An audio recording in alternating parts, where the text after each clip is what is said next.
Your Excellency, the Chairperson of the African Commission on Human and People's Rights, honorable commissioners, distinguished members of the NGOs Forum, state representatives, ladies and gentlemen. The Ogiegs are a forest-dwelling indigenous community that inhabit different forest areas in Kenya with a population of more than 35,000 people. The largest population spread across the expansive Mau Forest complex, with the rest inhabiting Mount Elgon in western Kenya. On 26 May 2017, the African Court on Human and People's Rights delivered a historical judgment in the Ogiek case. The court found the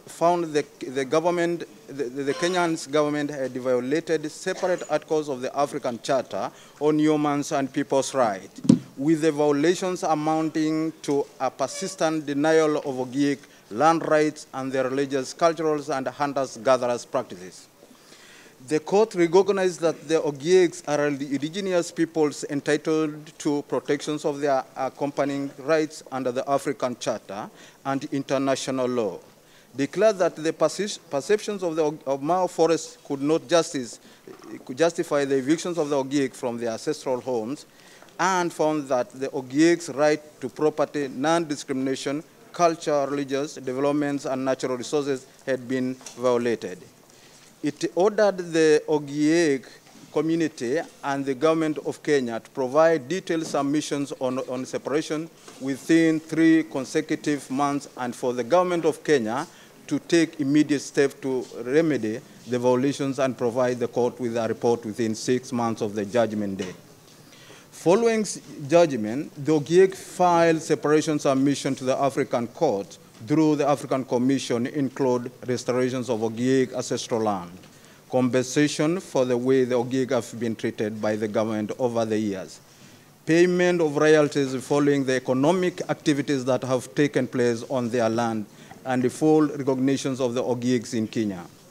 On November 2017, the Kenyan government established a 17 task force to study the African court's ruling and judgment issued by the local courts, studying all related laws and policies to see how they address the plight of the Ogiek. The government responded to the reparations claims in March this year, in which acknowledged the African court decision. Despite the court ruling by the African Court on Human and People's Rights, evictions continue to happen. For instance, this year during the early months of September and October, in part of the Mau Conference inhabited by members of the Ogiek peoples, consequently to which some members of the Ogiek living in Narok, Ngaroni, Narok County, Neswet and Mariashoni, Nakuru County, have fled these areas in fear of eviction. Additionally, violent clashes between the Ogiek peoples and members of the other communities encroach on the Ogiek's ancestral land have ensued due to the failure of the government to adequately enforce restrictions imposed on land transactions in the Mau Forest complex, as initially requested by the court in provisional measures of 2013. These recent evictions, which occurred between the early months of September and October, this year have resulted in the killing of about 10 people and 100 houses burned down. The Ogiek are being victimized each and every day and can only survive if the court decisions are fully enforced and respected. Further, in other regions where Ogiek reside, some government officials have been attempting to persuade some communities members to withdraw from the case, while other government officials are trying to blackmail the community with title deeds on the condition that they disassociate themselves with reparation before the African courts. All these actions are intended to undermine the community support for the case.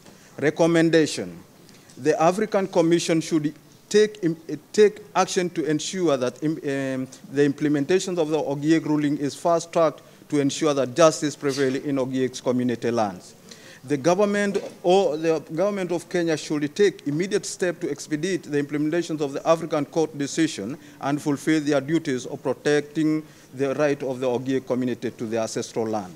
The government of Kenya should cease any further forced evictions of the Ogiek community from the areas they inhabit and any continued interfering with the community's traditional livelihood. The Kenya's government should ensure that all public officials respect the judgment both at the county level and national level. Thank you, Chairperson. My name is Christopher Kipkones, Chairman of the Board. Thank you very much. Your Excellency, Madam Chairperson, dear Commissioners, State Delegates, colleagues, and friends, my name is Jebra Kambole, representative of the Tanganyika Law Society as the member of the Governing Council. The Tanganyika Law Society is the Bar Association of the Tanzania mainland. Madam Chairperson, we address your commission with the concern of the growing deterioration of the state of human rights in the United Republic of Tanzania under the leadership of the President John Pombe Magufuli. This included but not limited to civil, political, and social rights. We at the Tanganyika Law Society, we stand together with the NGO, local and international community, especially the citizens of the African who expect the African Union and the state to respect the independence of the Commission and human and people's rights. On civil rights, we would like to stress that the government has prohibited our courts from granting bail in several offenses which we suppose that they should be granted bail. This includes murder, treason, armed robbery, defilement, drug trafficking, drug possession, terrorism, and money laundering. In a situation where require the intention of an individual, in the situation where the law requires detention of an individual based entirely on the allegation made by the Director of Public Prosecution without judicial oversight, the accused person's right to presumption of innocence and the right to liberty is violated. In the political sphere, since 2015, the President of Tanzania has banned all the political rallies, especially from opposition. And now it is prohibited for a person to attend those type of the meeting unless you risk the prosecution. But also, Madam Chairperson, the Commission should be aware that in 14 June 2013, at Arusha, where there was a case of Christopher Mtikila, Tanganyika Law Society and Legal and Human Rights Center of the United Republic of Tanzania, where the African court granted that Tanzania is a violation of the African Charter by prohibiting independent candidates.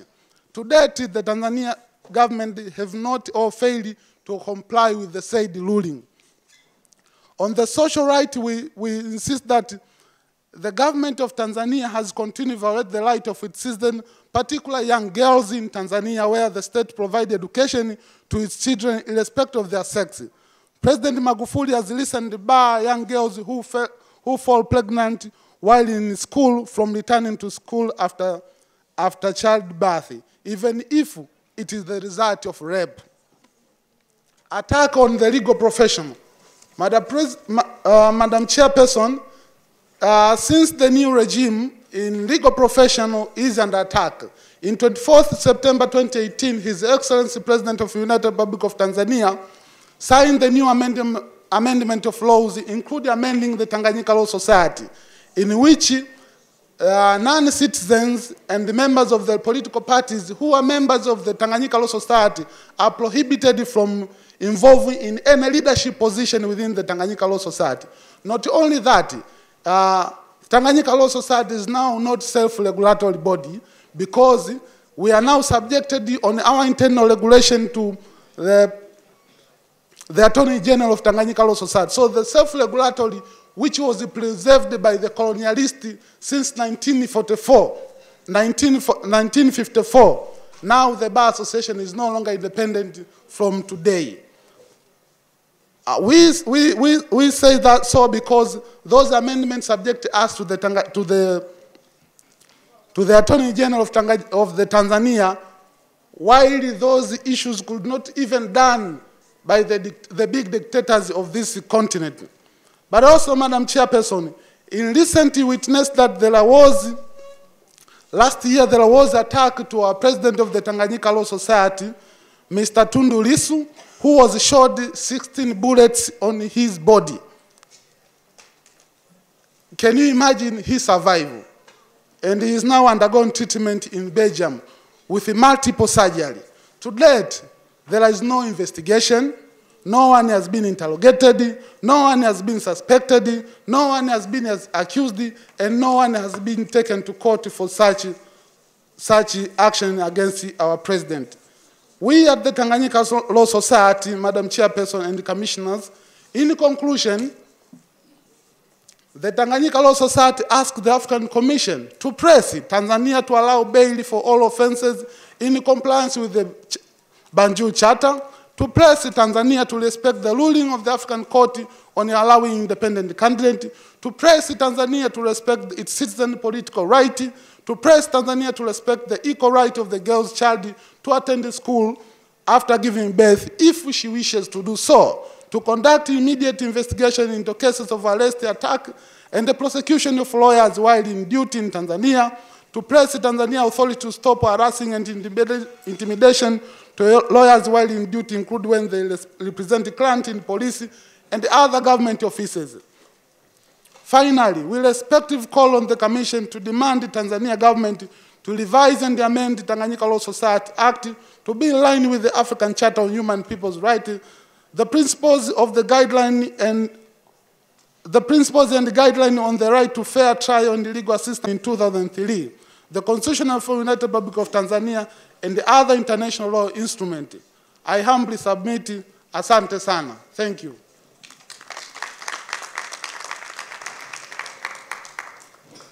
Merci, nous notons vos préoccupations.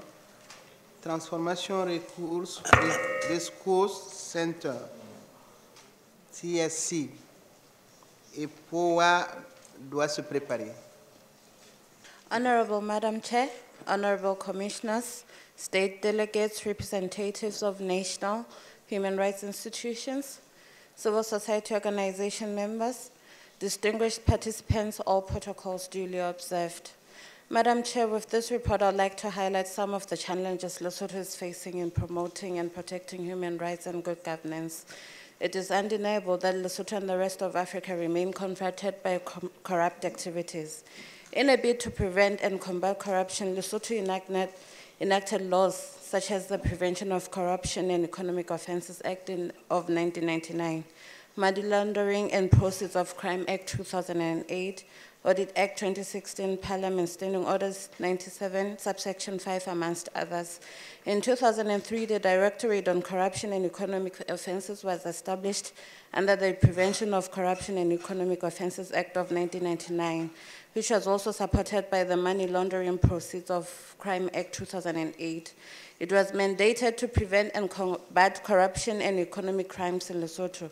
However, the Directorate lacks independence as it is subject to subordinate laws, which can be repealed at any given time by politicians. In addition, the Director General of the Directorate is appointed at the discretion of the Prime Minister without any credible, transparent processes, and therefore reports to the Minister instead of Parliament. The government, through the DCEO, established the Asset Forfeiture Unit, which is administered under the Money Laundering and Proceeds of Crime Amendment Act number 7 of 2016, which compels public servants to declare their assets, but thus far, the government has been non-committal in establishing measures to be taken against people who fail to comply with this law. With efforts made to fight corruption in Lesotho, we are, however, worried about the rate of corruption, which is still very high. According to Transparency International Corruption Perception Index of 2017, Lesotho ranks 74 out of 180 countries and has a score of 42 out of 100. The Office of the Auditor General also issued a damning report as of 31st March 2017, where millions of Lesotho taxpayers' money could not be accounted for by different government ministries. The Parliamentary Public Accounts Committee, through live broadcasted interviews, has also divulged serious issues of corruption by public officials. This state of affairs shows that tackling corruption in Lesotho remains a Herculean task. We therefore call upon the government of Lesotho to consistently be committed to anti-corruption by putting the right structures and proper systems in place that provide the DCEO with necessary capacity to effectively fight corruption in Lesotho, revise legislation to grant anti-corruption institutions autonomy, grant the DCEO independence through the Constitution, which will enable the DCO to be directly answerable to Parliament in Lesotho.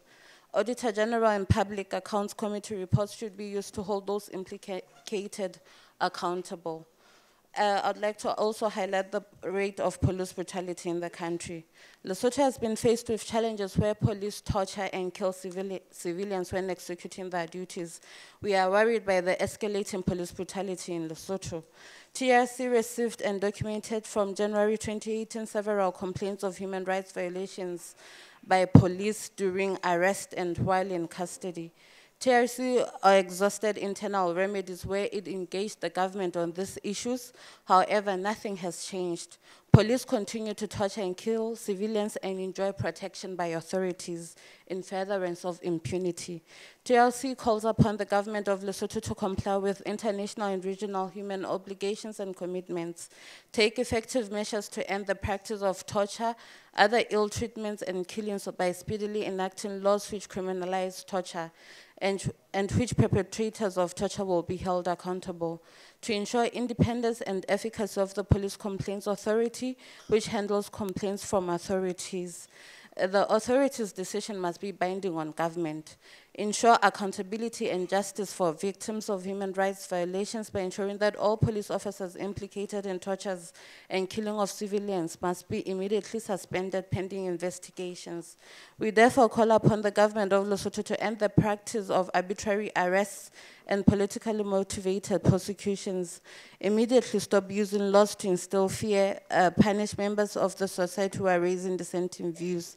Government, as a matter of agency, professionalize police service in Lesotho to execute their duties with due diligence and respect for civil liberties at all times, freedom of association and assembly.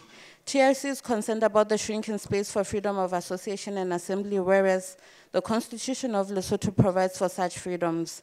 The Public Gathering Proceeds Act of 2010 purports to operationalize it. However, freedom and assembly is highly restricted in Lesotho.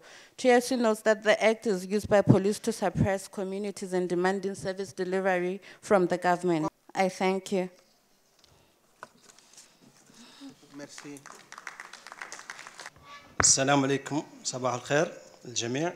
سيدة الرئيسة، سيداتي سادة المفوضون أعضاء اللجنة، سعادة السيدات والسادة ممثلي الدول، سيدات والسادة ممثلي المنظمات والجمعيات غير الحكومية الحضور الكريم.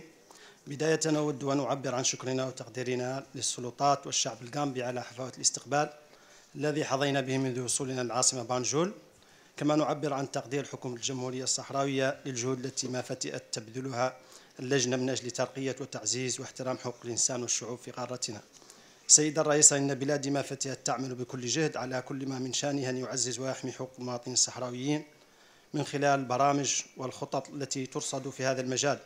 نظمت الدولة الصحراوية برنامج موجه نحو الفئات الهشة في المجتمع كالعجزة والمسنين وذوي الاحتياجات الخاصة من خلال تقديم دعم إضافي للمؤسسات المعنية بحقوق هذه الفئات، كما قامت بمجهود مركز تجاه توفير المياه الصالحة لشرب جميع السكان وخصوصا في خلال فترة الصيف.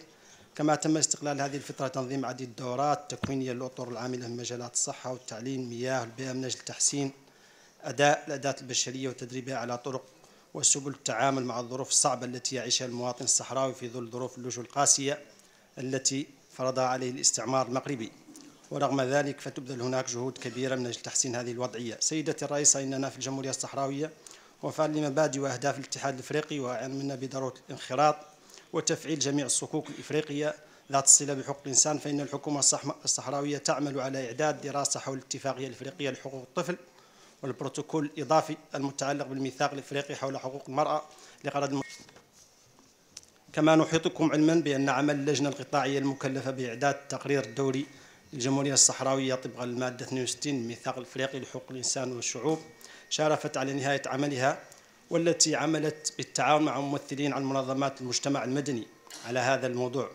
ففي قطاع العدالة وبعد ظهور بعض الإشكالات التطبيقية في نصوص بعض القوانين ومن أجل تعزيز مبدأ التقاضي على درجتين، بادرت الحكومة الصحراوية إلى تعديل قوانين العقوبات، قانون الإجراءات الجزائية وقانون الإجراءات المدنية، والتي صادق عليها البرلمان الصحراوي مؤخرا. وجدير بالذكر وتماشيا مع شعار الاتحاد الإفريقي سنة 2018 والالتزامات المترتبة على الاتفاقية الإفريقية لمحاربة الفساد، تم إيداع مشروع قانون لمكافحة الفساد لدى مكتب البرلمان الصحراوي من أجل عرضه للمصادقة عليه خلال دورته المقبلة. سيد الرئيس، إن وفد بلادي ينوه إلى الانتهاكات الصارخة للقانون الدولي لحقوق الإنسان والقانون الدولي الإنساني التي تحدث يوميا في الجزء المحتل من الجمهورية الصحراوية، والموثقة في تقارير المنظمات الدولية المختصة في حماية المدنيين وحقوق الإنسان كمطلب دولي لا يجب أن يشهد في أي تمييز أو كيل بمكيالين بين ما يقع في الصحراء الغربية وما يقع في أماكن أخرى من العالم. إن أي توجه جاد لتصفية الاستعمار من الصحراء الغربية ينبغي أن يعمل على الوقف الفوري لمثل هذه الانتهاكات الجسيمة المرتكبة من قبل الأجهزة الأمنية المغربية، وإطلاق سراح جميع المعتقلين السياسيين الصحراويين القابعين بالسجون المغربية، والكشف عن مصير أكثر من 650 مفقود صحراوية لدى الدولة المغربية، ووقف عمليات النهب المكثف لثروات الصحراويين، وإزالة الجدار العسكري المغربي الذي يقسم الصحراء الغربية أرضا وشعبا، والتي نرجو أن تعمل لجنتكم الموقرة إلى جانب الهيئات الدولية المختصة في حقوق الإنسان على المساهمة في حلحلة هذا الوضع المعقد والصعب الذي يعيشه مسار آخر مستعمرة في إفريقيا. السيدة الرئيسة، السادة المفوضون، إننا بمناسبة انعقاد هذه الدورة نود التذكير مجددا بقراري المجلس التنفيذي 775 و 689 واللذان يطلبان من اللجنة الإفريقية لحقوق الإنسان والشعوب إرسال بعثة إلى الأراضي المحتلة من الجمهورية الصحراوية بهدف التحقيق في انتهاكات حقوق الإنسان وتقديم تقرير إلى المجلس التنفيذي للاتحاد الإفريقي، وهو ما تم التأكيد عليه خلال قرارات القمم الأخيرة للاتحاد الإفريقي. نود من لجنتكم الموقرة كذلك تفعيل مقتضيات تلك القرارات والقيام بزيارة الأراضي المحتلة من الجمهورية الصحراوية وزيارة المعتقلين السياسيين الصحراويين بالسجون المغربية، والاطلاع عن قرب على ما تعيشه تلك المنطقة المنسية من انتهاكات وتجاوزات تقع يوميا ضد الصحراوي العزل، وأن تحث اللجنة المغرب على أن يلتزم نصا وروحا بتطبيق مقتضيات القانون التأسيسي للاتحاد الإفريقي وقراراته وقرارات وتوصيات بقية مؤسساته حول النزاع القائم بين الدولتين العضوين في المنظمة الجمهورية الصحراوية والمملكة المغربية. السيدة الرئيسة، الأعضاء الموقرون، نود التأكيد من هنا على مواصلة دعم الجمهورية الصحراوية الكامل لمجهودات الأمين العام للأمم المتحدة ومبعوثه الشخصي السيد هورست كوهلر، ونرحب بتنظيم مفاوضات مباشرة بين طرفي النزاع الجمهورية الصحراوية والمملكة المغربية التي ستنظم في بداية شهر ديسمبر المقبل بجنيف السويسرية من أجل التوصل إلى حل عادل ودائم للنزاع في الصحراء الغربية بما يضمن للشعب الصحراوي ممارسة حقه الكامل غير القابل للتصرف في تقرير المصير وفقا لعقيدة الأمم المتحدة وممارسة لإنهاء الاستعمار وفق قرارات الشرعية الدولية. إن حكومة بلادي تثمن المساعي والخطوات الحميدة التي يقوم بها الاتحاد الإفريقي تجاه قضيتنا، وخصوصا خلال قمته الأخيرة المنعقدة بالعاصمة الموريتانية نواكشوط، حيث قرر إنشاء آلية إفريقية من أجل المساهمة في حل النزاع إلى جانب الأمم المتحدة. ونرجو في الأخير من اللجنة الإفريقية لحقوق الإنسان والشعوب أن لا تدخر جهدا من أجل المساهمة في ضمان تحقيق العدالة واحترام حقوق الإنسان، وأن تنتصر للشرعية الدولية في الصحراء الغربية. ونشكركم وتمنياتنا لكم بالتوفيق. Honorable Ms. Sayata Maiga, Chairperson of the African Commission on Human and People's Rights, Honorable Vice Chairperson of the Commissioners, distinguished representatives of Member States, distinguished representatives of national human rights institutions and non-governmental organizations, all protocols respectfully observed, ladies and gentlemen. On behalf of the delegation of the government of the Federal Democratic Republic of Ethiopia, I would like to thank the government and people of the Republic of the Gambia, the members of the African Commission on Human and People's Rights, and its Secretariat for the warm reception and hospitality accorded to us since our arrival. Madam Chairperson, Ethiopia's constitution devotes more than 1/3 of its content to provisions of fundamental human and people's rights. Over the past 2 decades, the government has embarked on building institutions as well as legal instruments that promote and protect fundamental human and people's rights.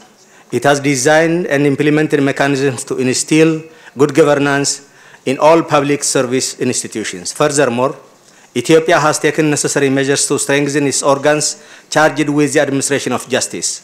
The Federal Attorney General, Bureaus of Justice in the regional states, the Federal Commission, and regional police commissioners, federal and regional prison administrations, as well as courts of law at various levels have taken measures to promote the right to human dignity, security, liberty, and prohibition of torture and inhuman treatment. Excellencies, ladies and gentlemen, these are indeed historic times for human rights and democracy in Ethiopia.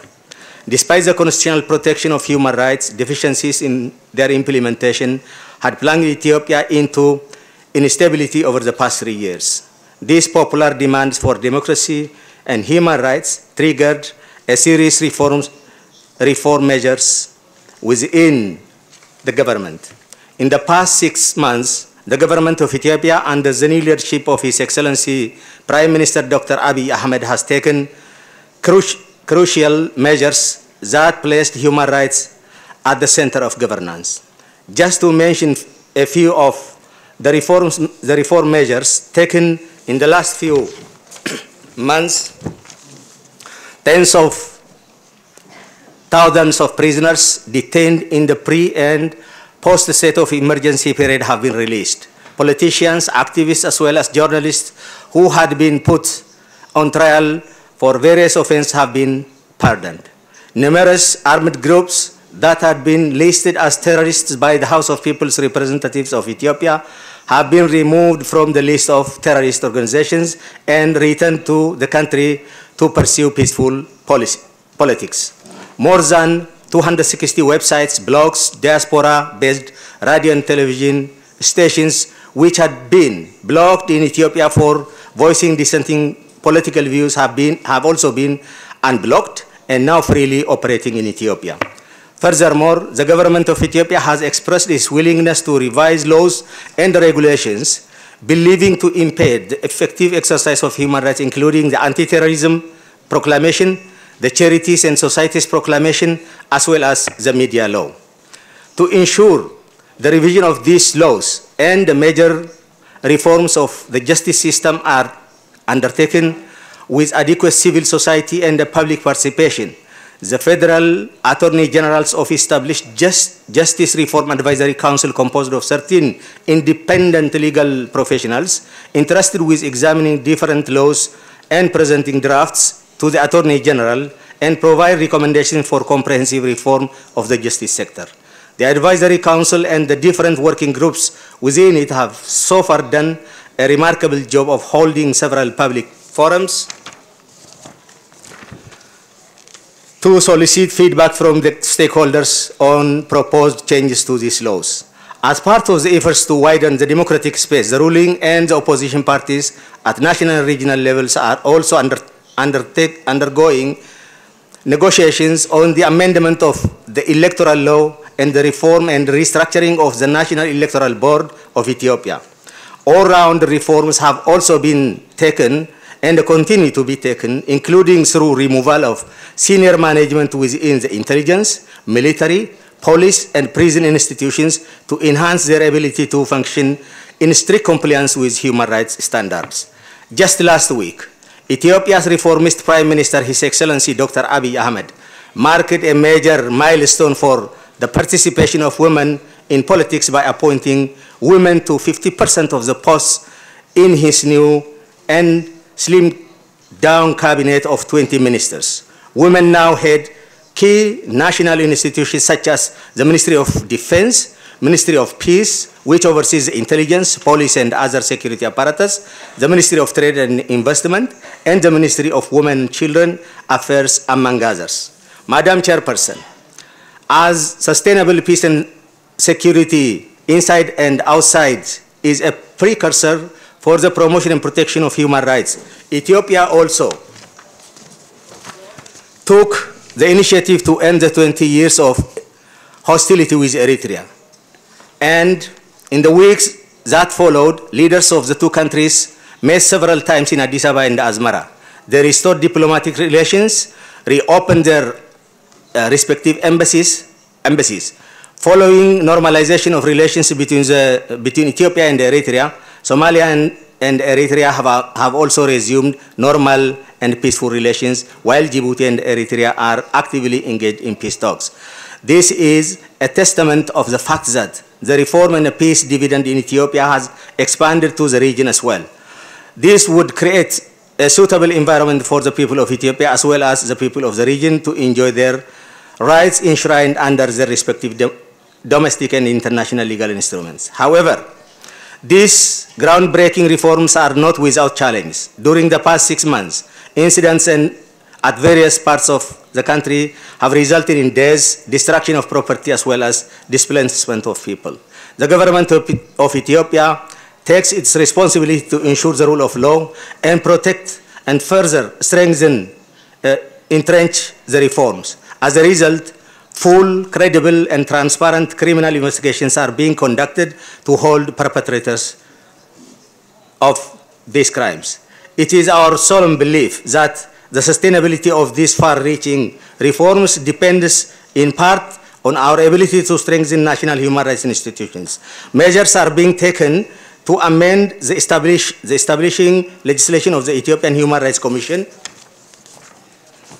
to expand its mandate and enhance its capacity to be a voice of human rights in Ethiopia. Before I conclude, Madam Chairperson, allow me to share with you great news and breaking news that broke from Ethiopia. The Ethiopia's parliament just this morning elected the country's first female head of state and President, Her Excellency Ambassador Sahle-Work Zewde. President Sahle-Work is the country's first female head of state in 102 years.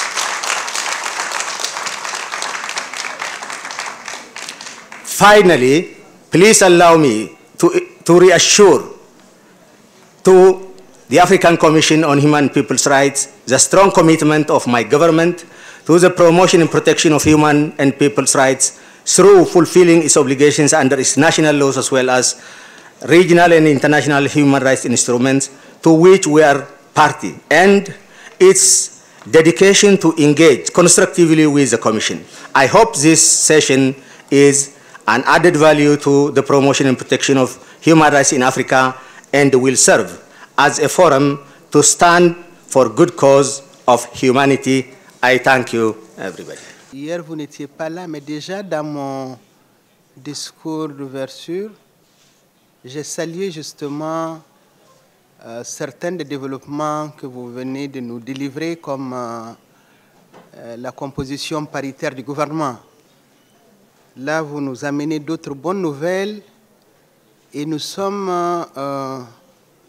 particulièrement attentifs à la Commission africaine des droits de l'homme et des peuples pour suivre justement tout ce qui se passe, toutes ces transformations en Éthiopie, parce que l'Éthiopie a été pendant longtemps dans la dénégation. Nous étions les seuls à révéler ou relever un certain nombre de violations des droits de l'homme, notamment dans le domaine de la détention des opposants, la restriction de la liberté d'association, la restriction du travail aussi des ONG. Et là, tout d'un coup, il y a des transformations qui reconnaissent justement toutes ces violations. Nous pensons qu'il n'y aura pas de recul et que le peuple éthiopien, qui a aussi le mérite d'avoir combattu un certain nombre d'abus et de violations, sera toujours debout aux côtés du docteur Abiy Mohamed pour qu'il y ait des mesures maintenant, des mesures législatives et autres pour aller à la réparation des violations qui ont été faites. C'est bien de libérer les opposants, c'est bien de lever les interdictions. Vous parlez de 250 blogs. Il y a des réparations, il y a des atteintes, il y a des préjudices qui ont été subis par des personnes, par des sociétés.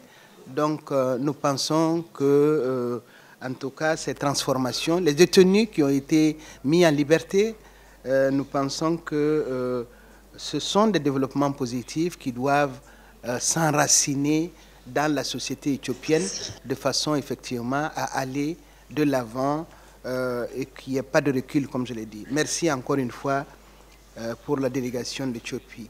Et courage au docteur, nous sommes avec lui. Merci. At the 61st Ordinary Session of the ACHPR, Powers Partners CAL made reference to specific rights violations and protection gaps experienced by women human rights defenders. CAL also urged the ACHPR to take note of the 20th anniversary of the Declaration on Human Rights Defenders. The ACHPR has formally included this urgent issue on the agenda for the 63rd session. However, in light of parallel actions detailed below, this alone is insufficient and falls short of a true commitment to safeguarding HRDs and CSO space. Since the last session, the ACHPR, acting on the instruction of member states and thereby ceding its independence and seriously undermining its credibility, has taken the decision to withdraw CAL's observer status. By folding under the pressure from member states, the ACHPR has failed in its mission of protection and promotion of the rights of HRDs, including and particularly WHRDs. The interference of states in the ACHPR's accreditation process also threatens the equitable participation of all CSOs. In addition to denying the rights of freedom of expression and association of CAL's membership, the ACHPR is also ceding to a worldview that conceives of African values as patriarchal, static, exclusive, and defined by those in power. In consequence, the voices not only of Black African feminists, but also other African revolutionaries are being silenced. The founders of Pan-Africanism envisioned an Africa without colonially imposed borders and a diverse and pluralist Africa in which the rights of all are respected. The silencing and sidelining of women was a key strategy of colonial aggression, and one that has continued to be utilized by several independent African states. History and future generations will be a harsh judge if our leaders, decision makers, and rights defenders refuse to take a stand in defense of women's rights and in defense of an independent human rights system. We call on the commissioners of the ACHPR to reflect deeply on the purpose and mandate of the ACHPR. We call on you to decide whether you will stand on the side of rights holders and rights defenders, or whether you will choose the side of states, irrespective of whether these states are violating human rights. Thank you, Madam Chair.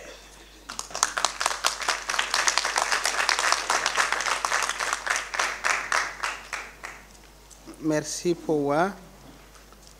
Je vous laisse la responsabilité de certains de vos points de vue. Nous sommes là pour exercer notre mandat, qui n'est pas un mandat facile.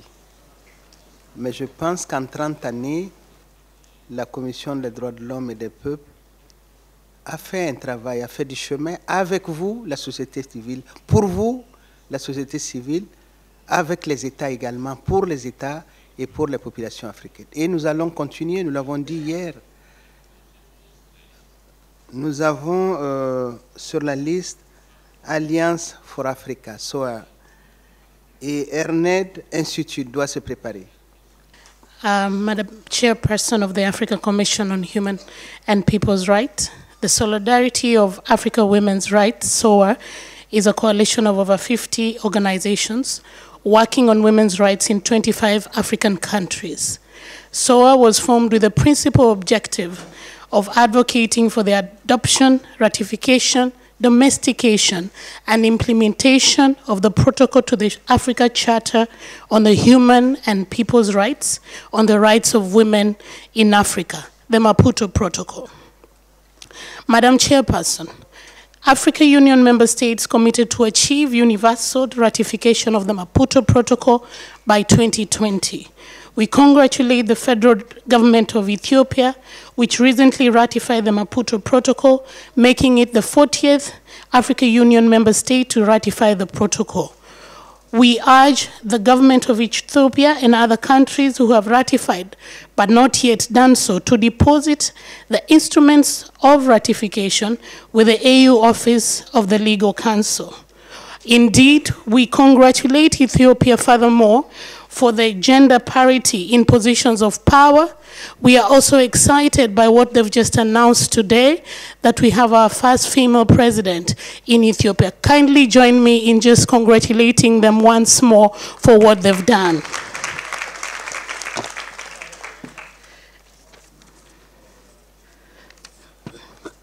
Madam Chairperson, SOA is, however, concerned with the 2020 deadline fast approaching. There are still 15 AU member states that are yet to ratify the Maputo Protocol. Botswana, whose state report will be considered at this 63rd Africa Commission on Human and People's Rights session, has neither signed nor ratified the Maputo Protocol. We urge the Commission to recommend that the government of Botswana urgently ratifies the Maputo Protocol. Madam Chairperson, SOA aspires for the universal ratification of the Maputo Protocol, and in this regard, we urge the remaining 15 AU member states. This is Botswana, Burundi, Central African Republic, Chad, Egypt, Eritrea, Madagascar, Morocco, Niger, Sahrawi, Arab Democratic Republic, Sao Tome and Principe, Somali, South Sudan, Sudan, and Tunisia, who have not ratified the treaty, to consider doing so in order to ensure that the women and girls in Africa enjoy their rights as enshrined in the protocol. Madam Chairperson, SOA is aware that the government of South Sudan passed a parliamentary motion in 2017 to ratify the Maputo Protocol, but has to date not deposited the instruments of ratification. We therefore urge the government of Southern Sudan to finalize the ratification process and deposit the instruments of ratification at the earliest.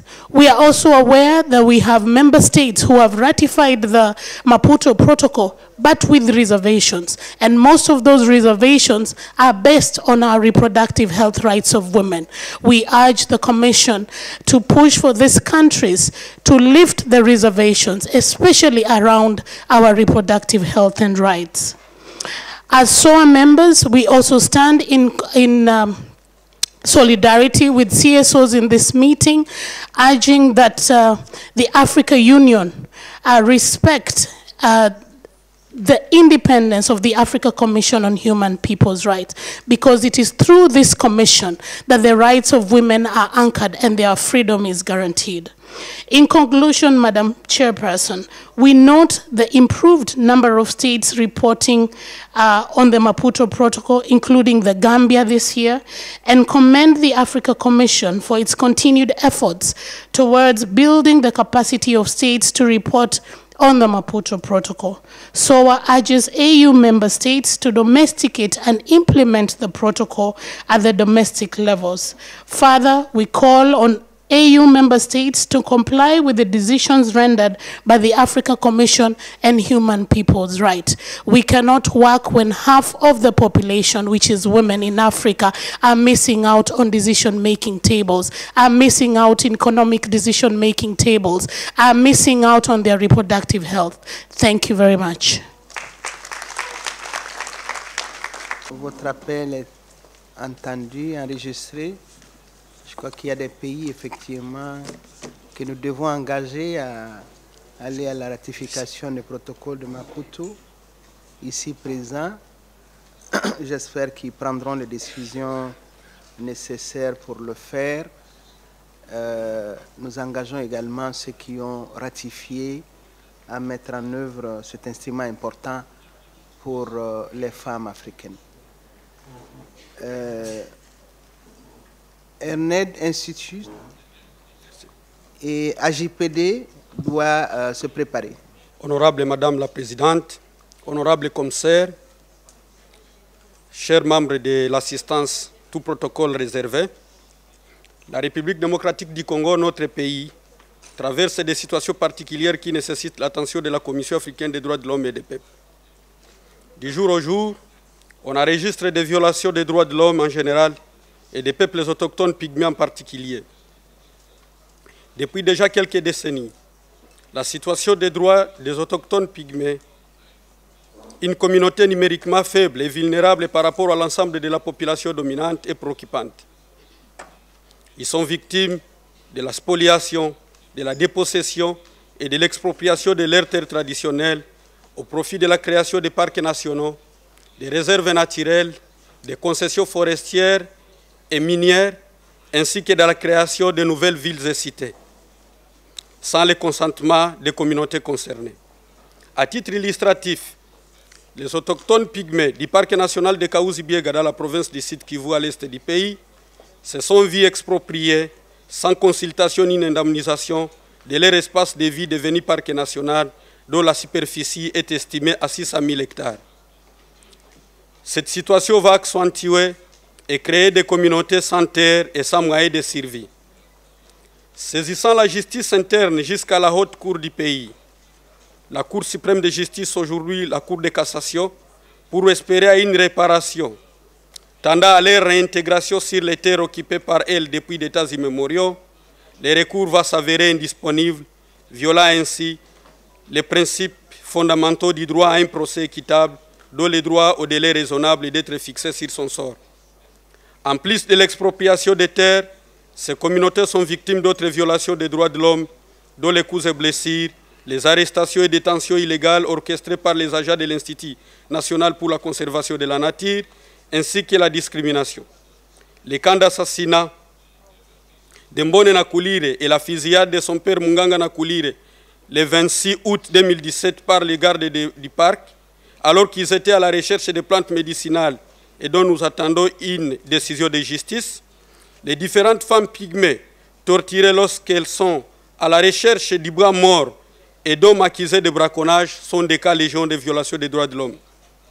D'août à septembre 2018, l'Institut congolais pour la conservation de la nature, avec le ministère de l'Environnement, revoit encore les limites du parc fixées depuis plus de 40 ans, du côté de Kalongue dans le territoire de Kalehe et de Ninja dans le territoire de Kabare, où des communautés sont encore dépossédées de leurs terres, de leurs fermes et leurs bétail, alors qu'il y a une procédure judiciaire en cours. Sollicitons pour ce faire à la Commission africaine des droits de l'homme et des peuples de considérer recevable la communication 588/15 déposée depuis 2016 au nom des autochtones pygmées du parc national de Kahuzi-Biega par Minority Rights Group International et Environnement, Ressources naturelles et Développement ERND contre la République démocratique du Congo.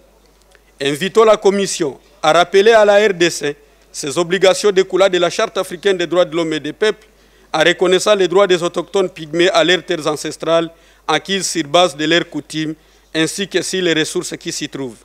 Demandons à la Commission de rappeler encore à la RDC son obligation de permettre aux communautés dont les droits ont été violés, notamment les autochtones pygmées expropriés sur leurs terres de Kahuzi-Biega, d'avoir accès à la justice et d'accéder aux réparations des préjudices subis. Sollicitons à la Commission de formuler les recommandations à la RDC en vue d'adopter des politiques appelant au consentement et à l'implication des communautés dans tous les préjudices de développement concernant leurs terres et ressources. Merci. Et Southern Africa Litigation Center.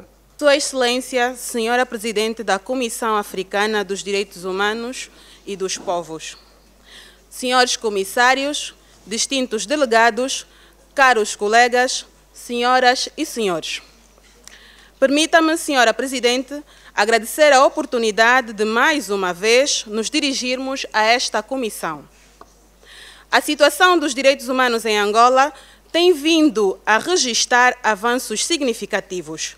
Esta constatação é feita num contexto da realização de ações levadas a cabo pelo Executivo angolano no quadro do combate à corrupção, pelo que instamos a esta comissão a encorajar tais ações de tal modo que sejam sustentáveis para o fortalecimento do Estado de Direito em Angola. Não obstante a isto, queremos manifestar a preocupação das organizações da sociedade civil angolanas, entre elas o Mosaico e a AJPD, no quadro das suas atividades, desde 2016, têm desenvolvido um estudo sobre a avaliação participativa do acesso à justiça em Angola.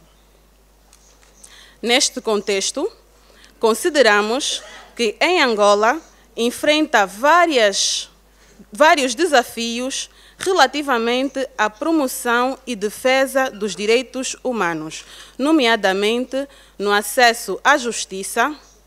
A população da Lunda Norte vê-se abraçada com inúmeras dificuldades, dentre elas a corrupção, distância que separa as populações dos tribunais e demais órgãos de justiça, morosidade no processo judicial e administrativo, a existência de poucos advogados nas províncias, mais no interior do país.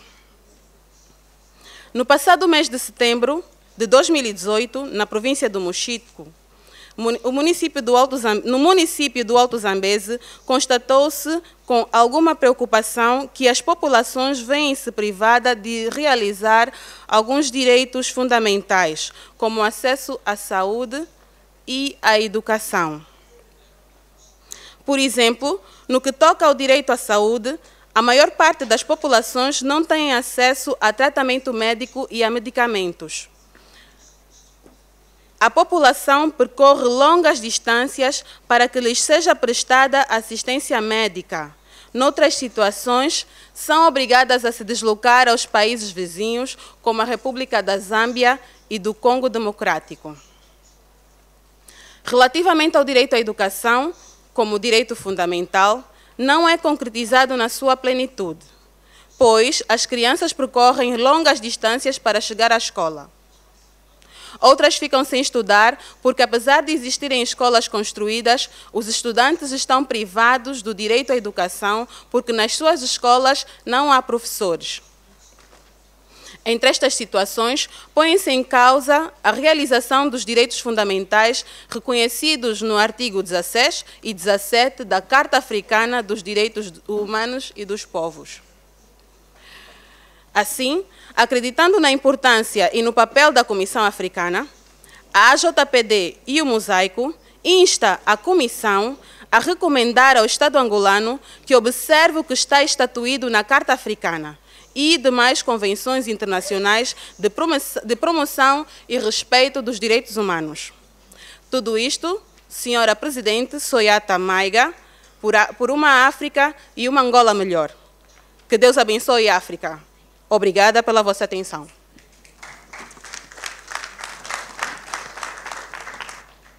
L'Angola présentera dans les jours prochains son rapport périodique et sera le lieu pour nous d'engager la discussion sur l'accès à la justice des populations. C'est un point important. Et également toutes les mesures qui sont prises pour la satisfaction des autres droits. Omunga, et comme je l'ai dit, SALC doit se préparer. Merci. Sua Excelência, a Senhora Presidente da Comissão Africana dos Direitos Humanos e dos Povos, mesmos senhores comissários, representantes dos Estados dos órgãos da União Africana, de organizações intergovernamentais e internacionais das instituições nacionais de direitos humanos e das ONGs, as nossas saudações. É visível o esforço por parte do Presidente da República em nome do Estado angolano de querer promover uma melhor imagem no que se refere à promoção e proteção dos direitos humanos em Angola, com um discurso bastante aberto para a sociedade civil, com realce ao respeito pela diferença. Todo este ambiente não reflete ainda a satisfação dos ativistas e defensores dos direitos humanos em Angola. Prova disso, estamos neste momento a acompanhar com muita atenção e preocupação o desenrolar da Operação Transparência, levada a cabo pelo Executivo angolano, que teve seu início no dia 25 de novembro e que irá se estender até o ano de 2020, cujo objetivo é de expulsar os imigrantes que estão a trabalhar em Angola de forma ilegal, concretamente a zona de exploração de diamantes. Dados oficiais dão conta de cerca de 380 mil cidadãos foram expulsos de Angola, entre os quais 50 estavam na condição de refugiados, segundo a ONU. A maioria dos cidadãos expulsos da vizinha República Democrática do Congo, pese embora o governo angolano negue a ocorrência de agressões, roubos e assassinatos. No âmbito deste processo, várias fontes de informação dão conta de que do facto tem ocorrido. Tal situação pode agravar ainda mais a situação de calamidade humanitária pela RDC, vem vivendo há algum tempo, sendo necessária uma forma mais pedagógica e de se abordar a situação com base no respeito dos tratados internacionais de direitos humanos ratificados por Angola e das relações bilaterais entre os países, conforme o apelo da Agência das Nações Unidas para os Refugiados. O Estado angolano é soberano, de acordo com a Constituição, na salvaguarda dos interesses nacionais, conforme o seu artigo 1, número 3. No entanto, já em 2016, o relator especial das Nações Unidas para os Direitos Humanos dos Migrantes, a quando da sua visita a Angola, observou falhas graves, tendo deixado uma série de recomendações. Infelizmente, as recomendações não só foram atacadas, como também chegou-se a este ponto de, com a cooperação e transparência, ter-se de passar completamente por cima dos direitos que assistem aos imigrantes. Importa realçar também que a forma como está sendo levado a cabo o processo acaba por incentivar a retaliação por parte da RDC e promove a xenofobia, aliás. Devemos estar atentos ao nosso passado recente da chamada Sexta-feira Sangrenta, ocorrido a 23 de janeiro de 1993, e dia subsequente, onde os diversos bairros de Luanda foram assassinados cidadãos da etnia Bakongo, resultado da promoção do ódio contra os congolenses durante a guerra.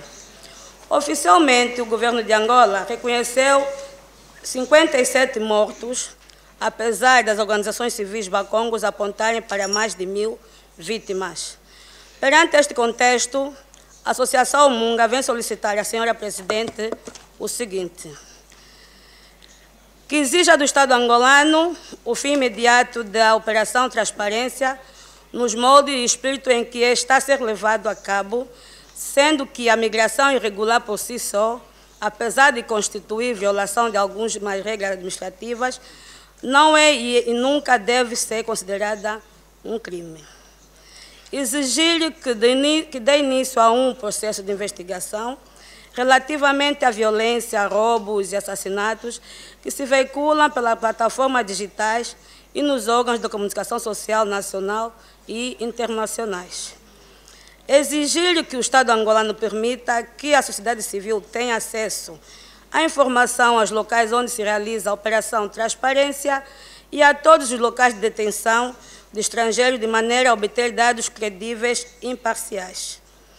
Exigir que se inicie imediatamente um processo de diálogo com as autoridades congolesas para que se desenvolva um processo de negociação que permita o respeito dos direitos humanos dos migrantes. Exigir que o Estado angolano cumpra com coerência as recomendações feitas a Angola pelo relatório especial para os direitos humanos dos migrantes. Aconselhar o Presidente da República de Angola dirigir-se à nação e apelar para o cumprimento das normas estabelecidas e pelo respeito dos direitos humanos dos migrantes, com o fim de evitar que ações xenofóbicas de ódio possam vir a ocorrer. Muito obrigada.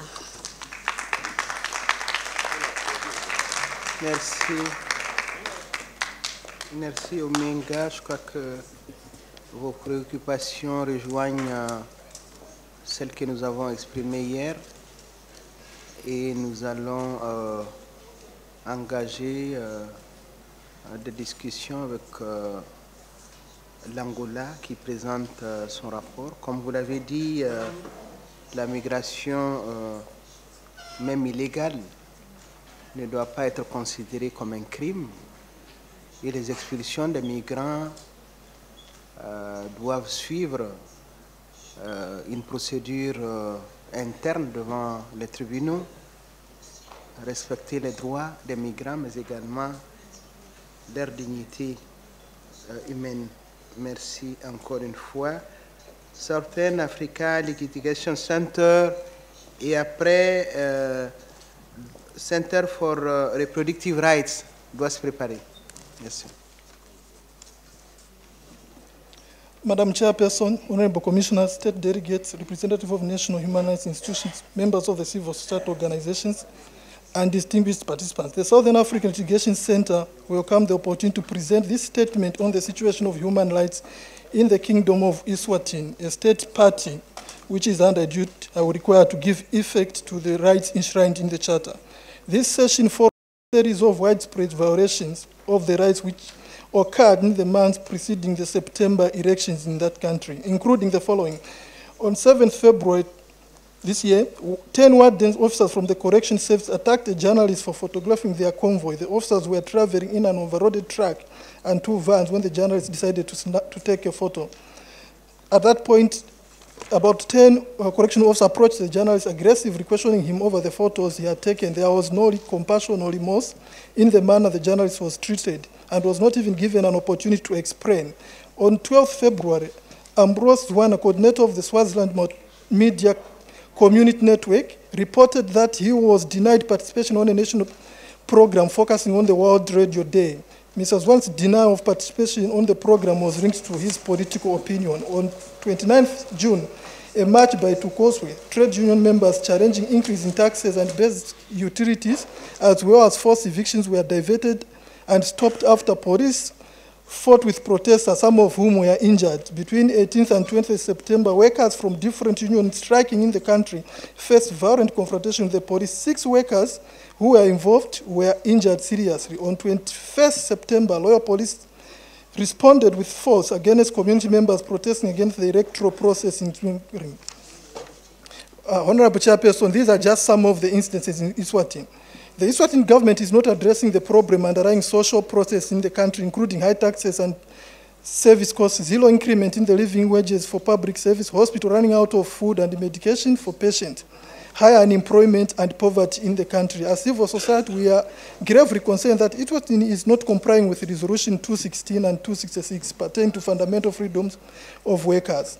With less than 30% of women in parliament, there are no actual programs to remove the cultural and economic barriers that prevent women from equal participation and representation in decision-making bodies in the country. Forced eviction by the state and large business corporations continue to be carried out in the country in contravention of Article 14 and 21 of the African Charter. Evictions are effected without adequate notice, genuine consultation, and there is no compensation. The Kingdom of Swaziland has only submitted one periodic report to the Commission since 2000 and has failed to submit any consequent report on implementation of the Charter and issues raised in resolutions and recommendations of missions conducted in that country. In light of these challenges, we ask the Commission to consider sending an urgent communication to the Kingdom of Eswatini, appealing for the Kingdom to respect the rights enshrined in the Charter, to ask the Kingdom of Eswatini to stop any corrective land evictions until adequate legal and procedural safeguards are put in place to ensure that all evictions comply with international and regional human rights standards. We urge the government of Eswatini to conduct training for police officials on their duties and responsibility, to carry out a monitoring visit to Eswatini to assess the situation of human rights in the country, including constitutional law reform process to comply with the recommendation issued by the Commission and the UN Human Rights Institution. The African Commission on Human and People's Rights shall always be independent. We thank you, Madam Chairperson.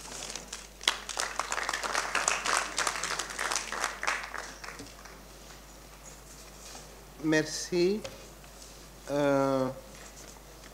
Center for Reproductive Rights. Et après, internationallawyer.org doit se préparer. Madam Chairperson, Honorable Commissioners, I speak on behalf of the Center for Reproductive Rights. July 11th, the region celebrated the 15th anniversary of the Maputo Protocol. Madam Chairperson, looking back, while progressively women and girls are accessing sexual and reproductive health services, including contraception and maternal health services, access to information remains a great challenge. Majority of women and girls of reproductive age have limited or no access to sexual and reproductive health information. Several barriers continue to impede access to sexual and reproductive health information by women and girls. Restrictive operating environment has resulted in shrinking civic space, which adversely impacts development and dissemination of sexual and reproductive health information. Censorship of content aimed at empowering women and girls remains a common practice across the region. There is a growing trend of governments banning media programs aimed at raising awareness on sexual and reproductive health and rights, for instance, on contraception, access to safe legal abortion, and adolescent sexual and reproductive health information. Arrests of reproductive rights advocates suspected to be engaging on activities geared towards dissemination of adolescents' sexual and reproductive health information have also been reported. Majority of these cases have been reported in Tanzania. Madam Chairperson, an enabling legal framework is key to access to sexual and reproductive health information. However, restrictive legal framework continues to impose limitation on proactive disclosure of information and perpetuate stigma around sexual and reproductive health, specifically on safe legal abortion, adolescent pregnancies, non-coercive sex during adolescence, and comprehensive sexuality education. These restrictions result in negative consequences, including increased cases of unsafe abortion, imprisonment of adolescents, and gender gap between girls and boys successfully completing school. Each year, unsafe abortion contributes to approximately 13% of maternal deaths in Africa. Similarly, adolescent girls in Africa account for more than half of the total births in sub-Saharan Africa. Madam Chairperson, equality and non-discrimination as guiding principles are key to ensuring that individuals, regardless of their race, age, disability, gender, or any other status, have access to sexual and reproductive health information. Women and girls with disabilities, adolescents, women and girls in rural areas, and those in conflict zones remain at margins. Information is rarely provided in accessible formats. Conflict in select countries such as Nigeria, Democratic Republic of Congo, has interrupted provision of information on family planning services and psychosocial counseling. Additionally, restrictive laws and policies continue to impede provision of comprehensive sexuality education. Madam Chairperson, women's rights are a collective responsibility.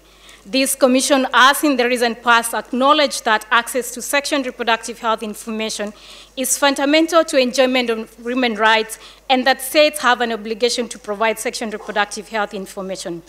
In the spirit of collective responsibility, the Center recommends that the Commission considers access to sexual and reproductive health information as an area of priority and press on states to provide sexual and reproductive health information on family planning services, maternal health, adolescent sexual and reproductive health, and also repealed restrictive laws to promote an enabling environment to disseminate sexual and reproductive health information and address the needs of women and girls with disabilities, older women, adolescents, and women and girls in conflict zone.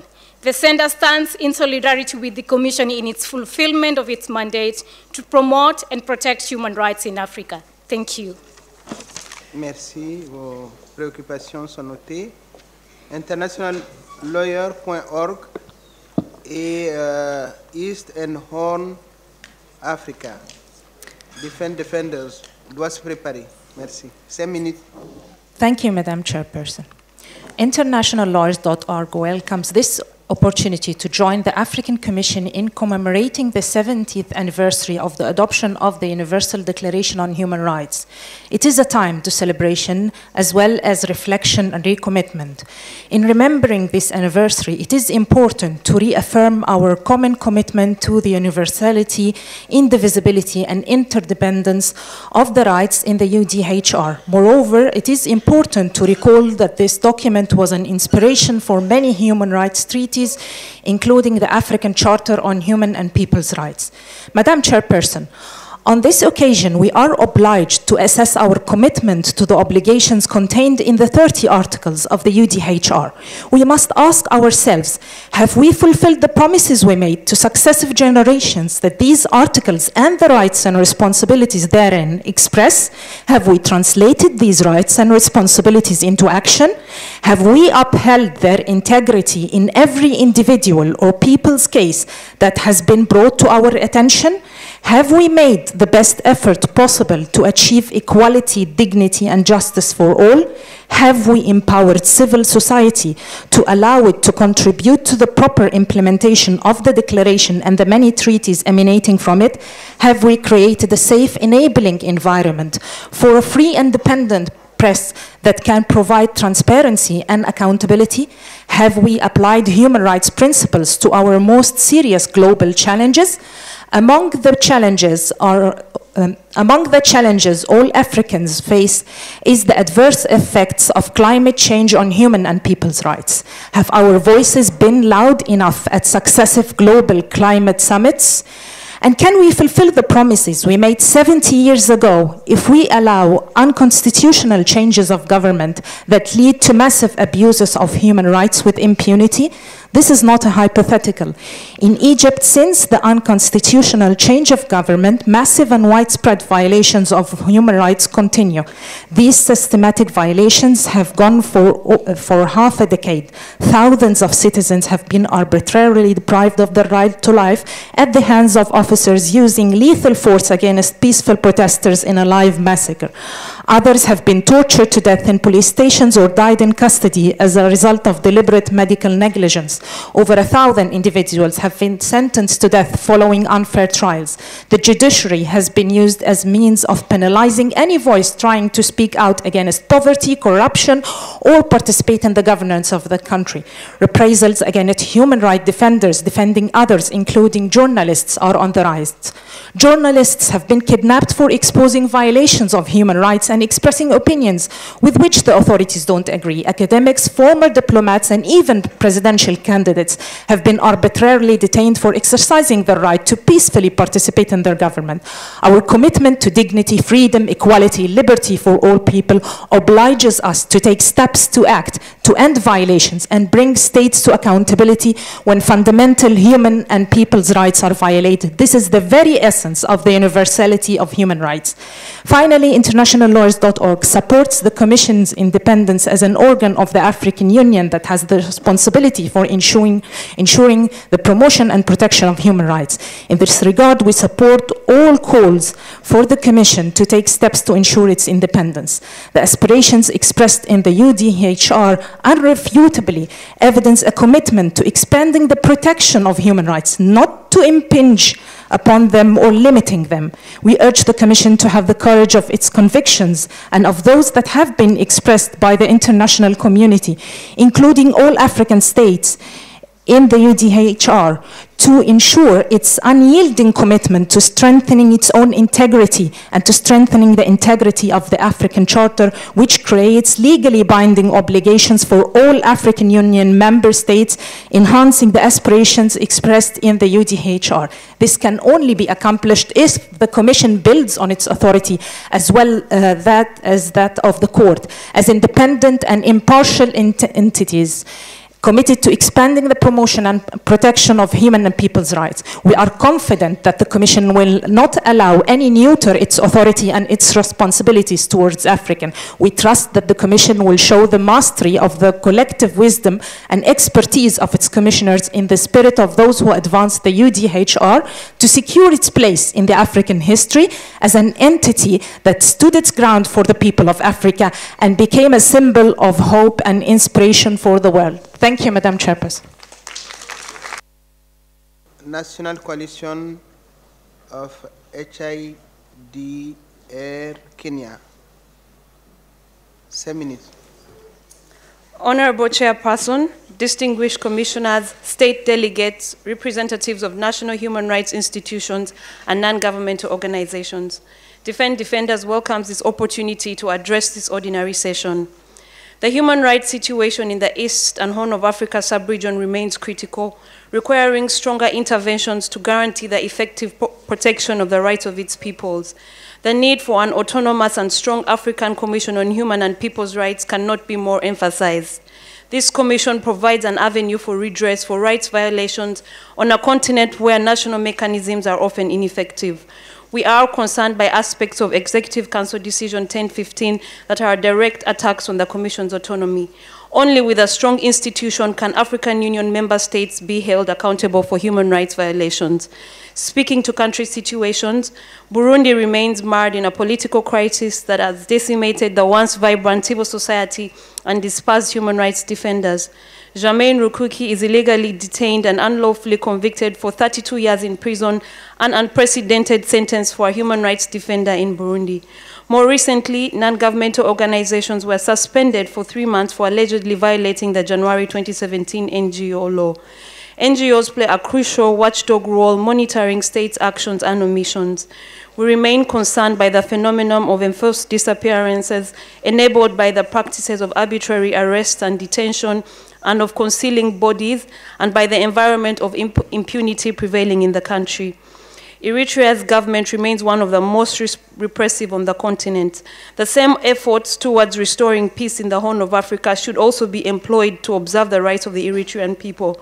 We are concerned by the detention of Eritrean Finance Minister Barhane Abrehe, whose crime was dissent. He recently published a book criticizing the Eritrean president and called on young Eritreans to rise up for democratic change. In South Sudan, the signing of a new peace deal presents a chance to end the civil strife that has decimated Africa's youngest nation. However, for this to become a reality, its provisions must be adhered to and the ceasefire must be respected. The hybrid court must be set up to ensure accountability for violations committed since the 2013 war broke out.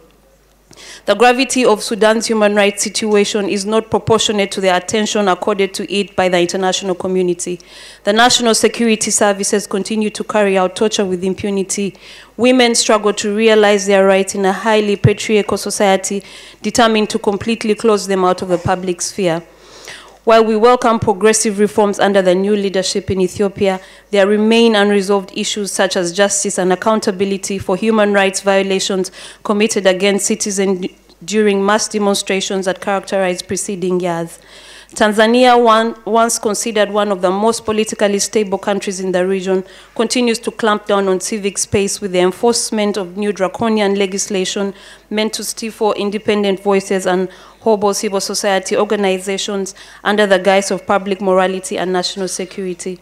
The highlighted country situations illustrate the shrinking civic space in the sub-region. Defenders calls on the African Commission on Human and People's Rights to strongly urge member states to respect their human rights obligations under the African Charter on Human and People's Rights. I thank you. Les préoccupations sont notées. Nation Coalition. Merci.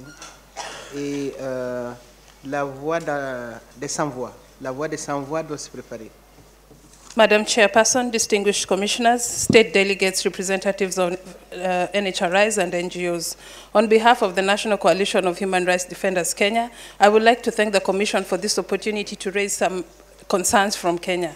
We are particularly concerned that the legitimate role and protection of human rights carried by human rights defenders and civil society organizations is criminalized and target for reprisal by state and non-state actors. Below are some few incidences of violations that human rights defenders, human rights, fundamental freedoms, and human rights defenders in Kenya. Kenya police have continued to harass and threaten human rights defenders that defend justice for victims and advocate for accountability for serious injuries, death, and destruction of property by security agents following unrest that took place post-2017 general elections. Most of the incidents reported by HRDs include threats of arrest, warnings against posting information about police brutality, home and office raids, and confiscation of laptops and other items. The National Coalition of Human Rights Defenders Kenya documented up to 15 cases where activists suffered these intimidation tactics. The protection of HRD should therefore be protected as prescribed by law. In May this year, the High Court of Nairobi temporarily suspended 26 sections of the Computer Misuse and Cyber Crimes Bill, which was signed into law by the President on 16th May 2018, after an appeal by the Bloggers Association of Kenya, among others. While the objective of the law was to address issues including cybercrime, cyberbullying, phishing, and fake news, the law contains provisions which threaten the freedom of expression, the right to privacy, the right to a fair trial. On July 3rd, the suspension of the 26 provisions was extended when the court will hear an application this coming month by the Attorney General to have suspension lifted on the basis that it was erroneously issued.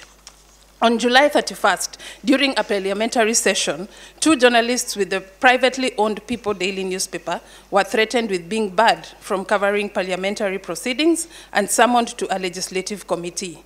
The summons were allegedly in connection with the stories published between 30th and 31st July, accusing MPs of taking and soliciting bribes from organizations and individuals they were meant to be investigating. Madam Chair, such threats and intimidation tactics affect the freedom of journalists to carry out their legitimate work. In October, the Kenyan government introduced an excise duty, a 15% excise duty on internet services through a new financial bill, effected on the 15th October. The bill restricts Kenyans' access to internet services, which play a major role in promoting access of information. Police arrested 2 activists on the 25th of May this year during a protest against plans to set up a coal-fired power plant in Lamu County. The group had sought permission to peacefully assemble and demonstrate that their request was rejected by the police, who deemed the protest unlawful. The fact that the individuals were arrested while peacefully protesting raises concerns regarding the Kenyan government's respect to the Constitution, Article 11 of the African Charter of Human and People's Rights, and international law standards that safeguard the right to peacefully assemble. In light of these updates, Madam Chair, and the observation, we urge the African Commission on Human and People's Rights to, number 1, call on the Kenyan government to provide a conducive legal environment that will ensure that human rights defenders carry out their work without fear of reprisal. We also call out on the Kenyan government to cease harassment of journalists who work towards providing information, including on the status of human rights in Kenya. We also call on the government to remove excise duty tax charged on internet tariffs to ensure that Kenyans from all walks of life are able to access internet services. We also urge Kenya to develop a policy or a law that will ensure there is protection of human rights defenders in Kenya. We urge the Kenyan government to revise the Computer Misuse and Cyber Crimes Bill that seeks to limit the freedom of expression and privacy. This African Commission of ours shall be independent. I thank you, Madam Chair. La voix des sans voix. 5 minutes.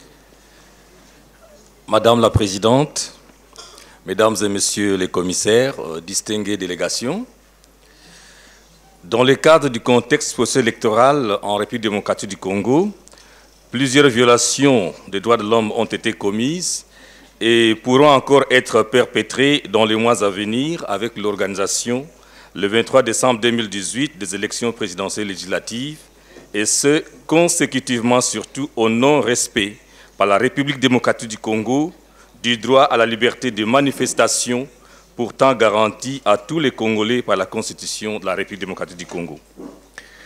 La violation du droit à la liberté de manifestation a toujours été à la base de nombreuses violations des droits de l'homme en République démocratique du Congo. En effet, les mesures illégales, anticonstitutionnelles, portant interdiction des manifestations publiques pacifiques sur toute l'étendue de la République démocratique du Congo demeurent et sont à la base de toutes les violations des droits humains, dont la violation du droit à la vie, des arrestations et détentions arbitraires, des traitements cruels, inhumains ou dégradants infligés à des dizaines de manifestants pacifiques et sans armes depuis le début de cette année jusqu'à ce jour. Des dizaines de personnes ont été tuées pour avoir exercé ou voulu jouir de leur droit à la liberté de manifestation. Des églises ont été profanées par les forces de sécurité qui ont utilisé des grenades à gaz lacrymogène et des tirs à balles réelles, y compris dans les enceintes de certaines églises. Le droit à la vie est de plus en plus banalisé en République démocratique du Congo, où il est facile de tuer et de passer l'éponge grâce à l'impunité qui y règne. C'est dans ces contextes qu'il faut situer l'assassinat de plusieurs personnes, dont le militant pro-démocratie Rossi Mukendi, le 25 février 2018, la religieuse Thérèse Kapangala Mwanza, les arrestations arbitrées de nombreux militants pro-démocratie, dont Carbone Béni et ses compagnons, qui croupissent aujourd'hui à la prison centrale de Makala. Sur un autre registre, nous invitons la Commission africaine des droits de l'homme et des peuples à ne pas oublier les massacres récurrents à Béni et ceux du Kasaï, au cours desquels des centaines de personnes ont été tuées pour que les auteurs de ces crimes, qui se recrutent non seulement au sein des milices et groupes armés, mais également des forces de sécurité de la RD Congo, répondent effectivement de leurs actes. S'agissant du processus électoral, la VSV suit de très près l'évolution du processus électoral en République démocratique du Congo et n'a jamais cessé d'attirer l'attention des autorités congolaises et des animateurs de la Commission électorale nationale indépendante pour l'aboutissement heureux de celui-ci. Certes, des progrès ont été enregistrés par rapport à ces processus avec le respect strict jusqu'à ce jour du calendrier électoral par la CENI, dont les plus récentes et importantes activités sont les dépôts des candidatures aux élections présidentielles, législatives, nationales et provinciales et la publication de listes définitives des candidats aux dites élections mercredi 19 septembre 2018. De même, grâce aux pressions internes et externes, le président de la République a respecté la constitution de la RD Congo en renonçant à un troisième mandat anticonstitutionnel. Cependant, honorable Madame la Présidente, de fortes craintes pour des élections apaisées, transparentes, libres et honnêtes persistent au regard des comportements de certaines parties prenantes du processus électoral, notamment les partis politiques au pouvoir à Kinshasa. En effet, des défis importants susceptibles d'éloigner toute perspective d'élections apaisées jonchent encore le chemin du processus électoral et si l'on y fait attention, la paix pourrait être menacée dans les jours à venir en République démocratique du Congo. Le premier défi, c'est celui du manque de confiance de plusieurs parties prenantes au processus électoral dans la CENI, organe en charge de l'organisation des élections en République démocratique du Congo. La CENI, accusée de manque d'indépendance, est perçue comme un instrument de conservation du pouvoir de Kinshasa et d'aucuns pensent que l'élection présidentielle du 23 décembre 2018 est déjà gagnée d'avance par les candidats choisis par le président Joseph Kabila. Le deuxième défi, c'est celui de la machine à voter que la CENI cherche à imposer au lieu de chercher un consensus à ce sujet. Le troisième défi, c'est la non-matérialisation des recommandations de l'OIF après l'audit du fichier électoral, notamment celle relative à la présence dans le fichier électoral de plus de 6 millions d'électeurs sans empreinte digitale, laissant augurer une fraude électorale planifiée par les pouvoirs de Kinshasa. Enfin, le quatrième défi, c'est le caractère non inclusif du processus électoral qui est une épine sous les pieds de la Commission électorale nationale indépendante et du processus électoral. Honorable Madame la Présidente, il est donc important que tous les déficits évoqués soient affrontés avec courage par la Commission électorale nationale indépendante qui doit, pour y parvenir, réaffirmer son indépendance effective vis-à-vis des animateurs d'autres institutions, surtout l'institution président de la République. Sans résoudre ces problèmes que posent tous ces défis, nous pouvons sans crainte affirmer que la République démocratique du Congo va organiser des élections contestées d'avance et ce, avant même qu'elles ne soient organisées. Et nous pouvons déjà imaginer quelles seront les conséquences en termes de violation des droits de l'homme. En définitive, Madame la Présidente, vu l'ampleur et la complexité des problèmes liés aux violations des droits de l'homme en République démocratique du Congo, la VSV demande à la Commission africaine des droits de l'homme et des peuples à garder une attention soutenue par rapport à ces processus. Nous vous remercions pour votre attention. Merci pour toutes ces préoccupations qui sont bien notées et qui rejoignent en partie les nôtres. Mouvement burkinabé des droits de l'homme et des peuples. Mouvement burkinabé des droits de l'homme et des peuples et International Service of Human Rights doit se préparer.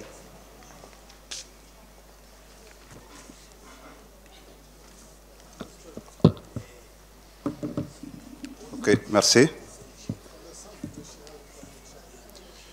Excellence Madame la Présidente de la Commission africaine des droits de l'homme, honorable commissaire, chers participants, la situation, les MBDHP voudraient ici déplorer donc la situation des droits humains en Afrique qui reste toujours problématique.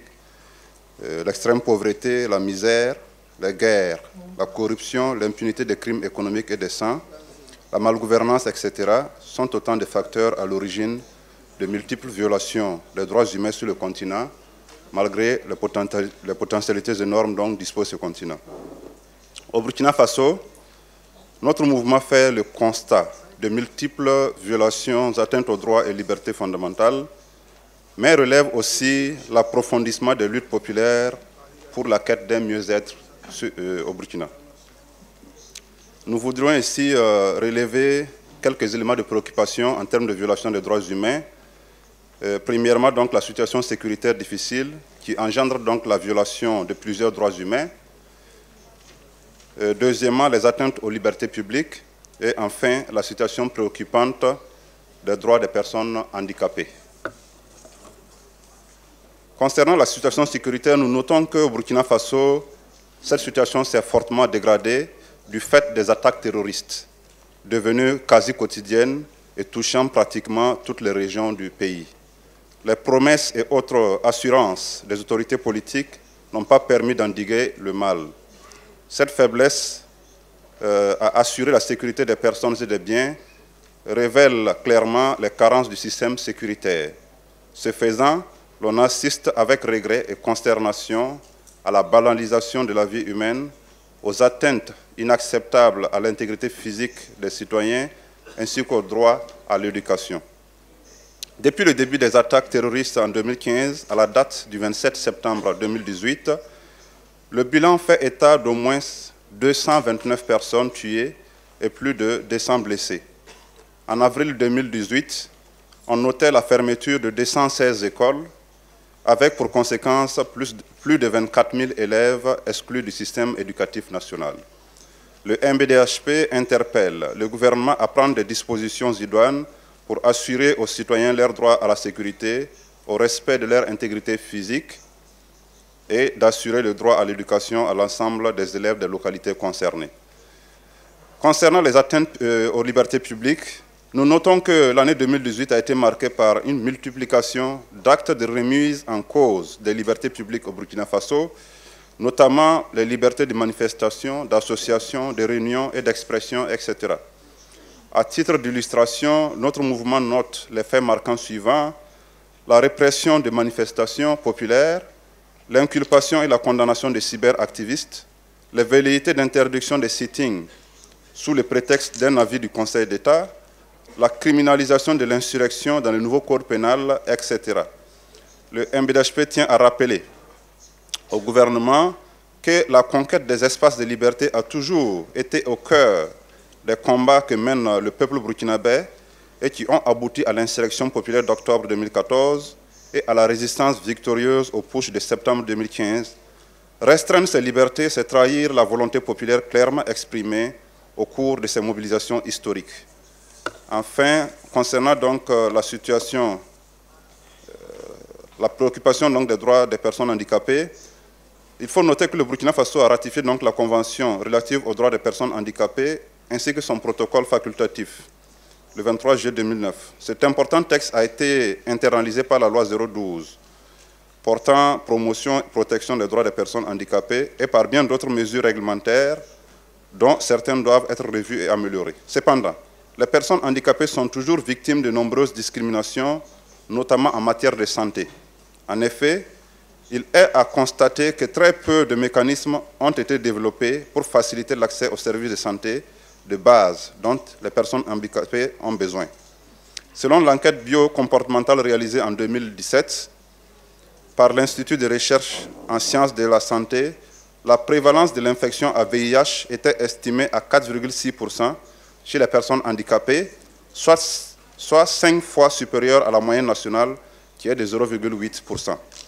Le MBDHP rappelle que l'État a l'obligation de faire des conventions, lois et décrets de promotion et de protection des droits des personnes handicapées, des outils de planification, des politiques et stratégies dans le domaine de la santé et de la lutte contre les VIH et IST d'ici fin 2019.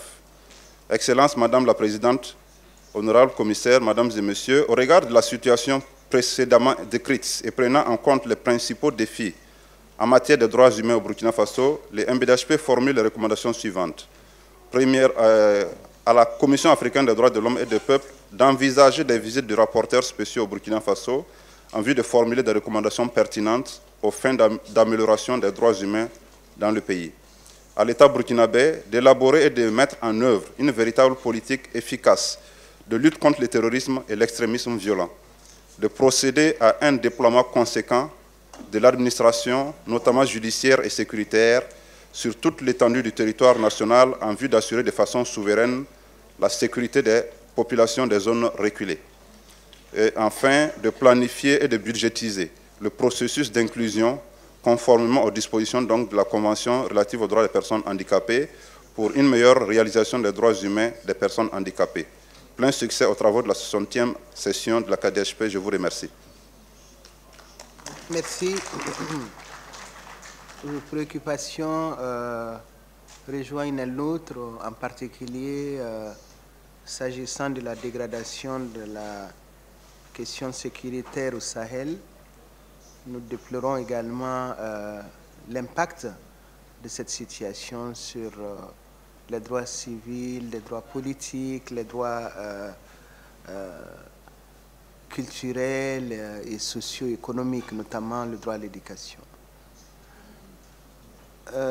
International Service of Human Rights, 5 minutes, et après le réseau des défenseurs des droits de l'homme en Afrique centrale, REDAC, doit se préparer.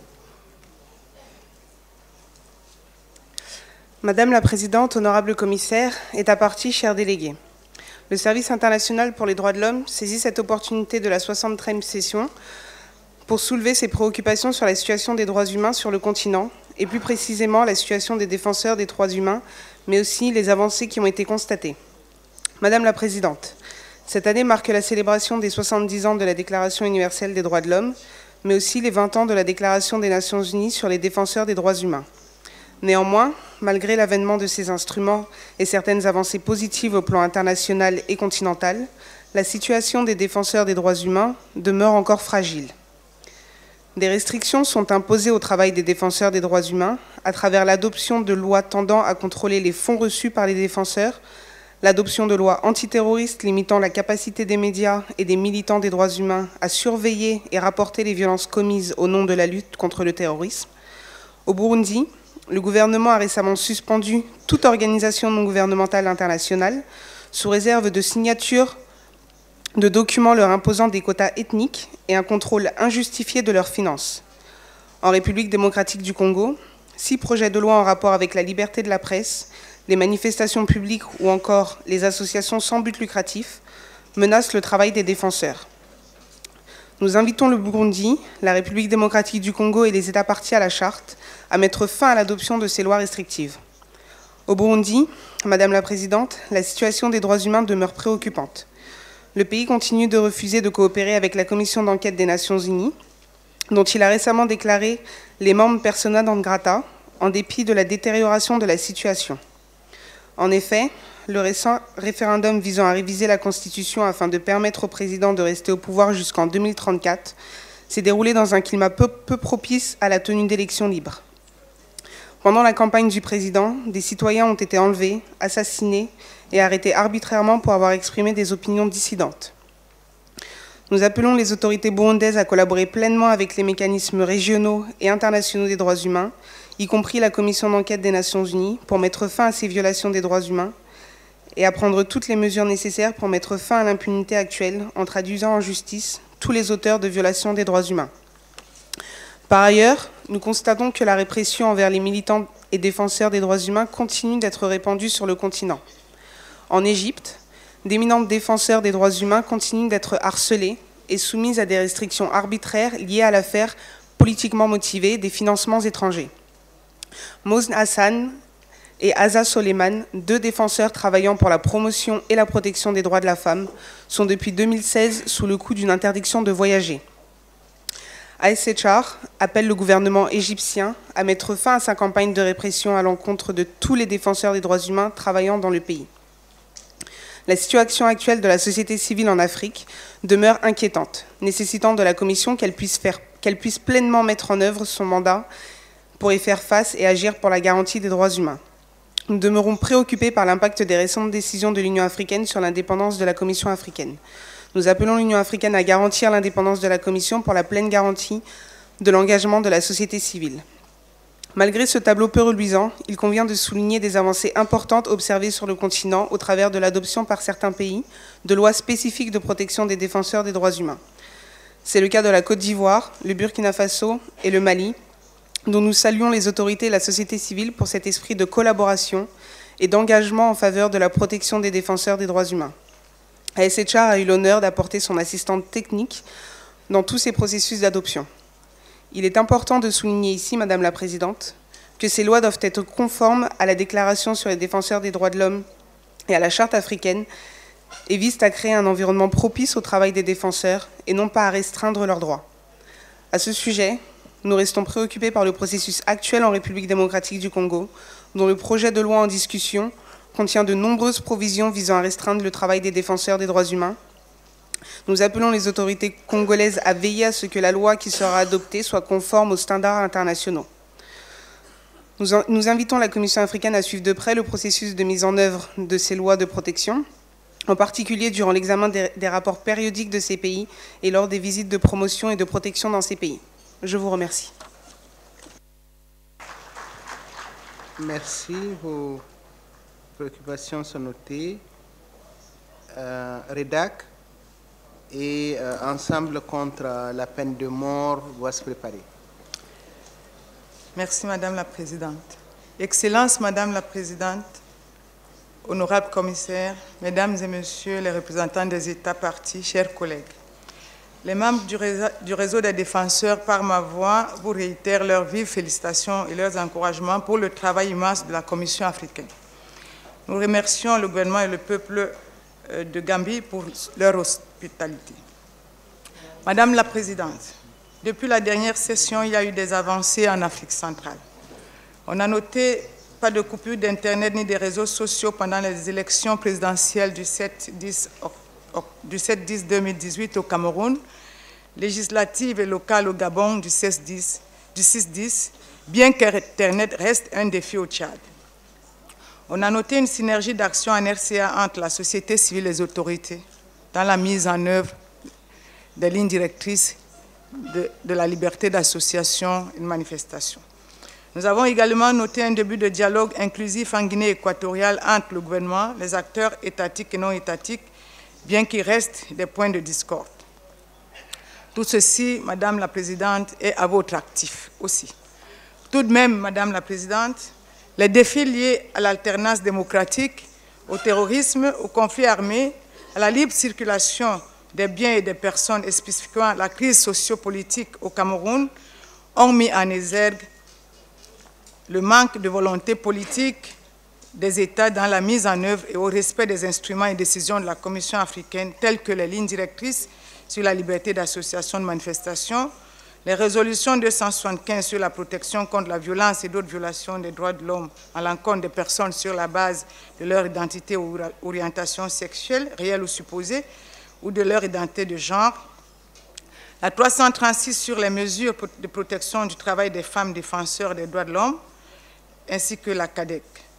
Ceci est accompagné de l'impunité quasi totale des acteurs étatiques, Madame la Présidente, au moment où on célèbre le 70e anniversaire de la Déclaration universelle et le 20e anniversaire de la Déclaration des Nations unies. Quelques illustrations, Madame la Présidente. Le non-respect des lignes directrices sur la liberté d'association et manifestation. Interdiction des manifestations dans les pays, le Tchad, le Cameroun, la RDC, le Congo, le Gabon.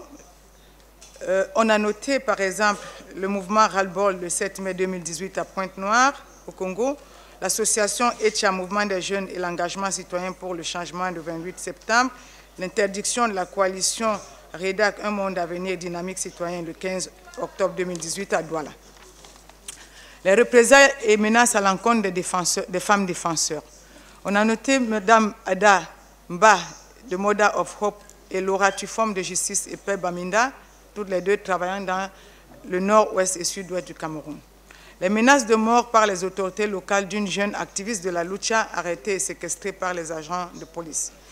Les surveillances par les agents de renseignement bien identifiés des sièges des organisations. Des arrestations et détentions arbitraires. En RDC, Cameroun-Congo, 28 défenseurs déchadent le 28 septembre 2018 à Kinshasa. 12 membres, dont une femme de Lucha, le 18-10-2018 à Goma. 20 militants du mouvement citoyen Ras-le-Bol le 7 mai 2018 à Pointe-Noire. Et dernièrement, M. Okala et Bodo, au moment où on vous parle, il y a un journaliste cyberactiviste qui vient d'être arrêté au Cameroun. Des exécutions sommaires ou disparitions forcées des défenseurs et activistes. Enlèvement et exécution sommaire. L'activiste écrivain Baïbé Bébale le 14 juillet 2018 au Tchad et le défenseur Aimable Massou Mbouko Birinda en août-septembre 2018 à Ouvira en RDC. La disparition forcée. Notre collègue Moua Franklin de l'association FFCI a été depuis le 16 août porté disparu à Kumba, au sud-ouest du Cameroun. Madame la Présidente, au vu de ces allégations graves, le REDAC recommande à la Commission africaine des droits de l'homme et des peuples d'encourager et d'accompagner l'État du Cameroun pour la mise en place d'une commission vérité, justice et réconciliation afin de sortir de la crise socio-politique et d'examiner aussi sur le fond la communication du REDAC du 23 novembre 2017 contre l'État du Cameroun pour violation des dispositions 6 et 7 de la Charte pendant la crise dite anglophone. D'appeler les États de l'Afrique centrale d'adopter les lois portant protection des défenseurs, surtout des femmes défenseurs, et de faciliter les visites pays des mécanismes de la Commission, en particulier celui du spécial rapporteur sur les défenseurs. De rappeler la résolution 362 de la Commission africaine et la 32 L20 des Nations Unies sur l'accès à Internet aux États partis, surtout le Tchad, tout en leur demandant de les respecter ainsi que les autres engagements librement pris, incluant l'indépendance effective de la Commission africaine. De demander aux États de mettre en place les politiques pertinentes pour la lutte contre l'impunité des acteurs étatiques, la libre circulation des biens de personnes et une meilleure prise en compte des droits sociaux, économiques et culturels. Je vous remercie, Madame la Présidente. Merci. Merci, Madame la Présidente. Vos préoccupations sont notées. Ensemble contre la peine de mort, 5 minutes. Madame la Présidente, honorables commissaires, Mesdames et Messieurs les représentants des États, Mesdames et Messieurs les représentants des organisations internationales, distingués invités. Ensemble contre la peine de mort, Droit et Paix et le réseau des avocats camerounais contre la peine de mort s'opposent de manière absolue à la peine de mort pour tous les crimes et en toutes circonstances et œuvrent pour son abolition universelle. La peine de mort viole les droits les plus fondamentaux de l'être humain, le droit à la vie et le droit de ne pas être soumis à des traitements cruels, inhumains ou dégradants. Nos organisations se réjouissent de constater que 145 pays dans le monde sont actuellement abolitionnistes en droit ou de fait. Nous félicitons notamment le Burkina Faso, dernier pays à avoir supprimé la peine de mort de son code pénal pour les crimes de droit commun, ainsi que la Gambie qui a ratifié le second protocole facultatif au pacte international relatif aux droits civils et politiques en septembre 2018. L'immense succès du Congrès africain contre la peine de mort qui s'est tenu à Abidjan en avril 2018 conforte nos espoirs de faire de l'Afrique le prochain continent abolitionniste. Néanmoins, des obstacles demeurent sur ce chemin.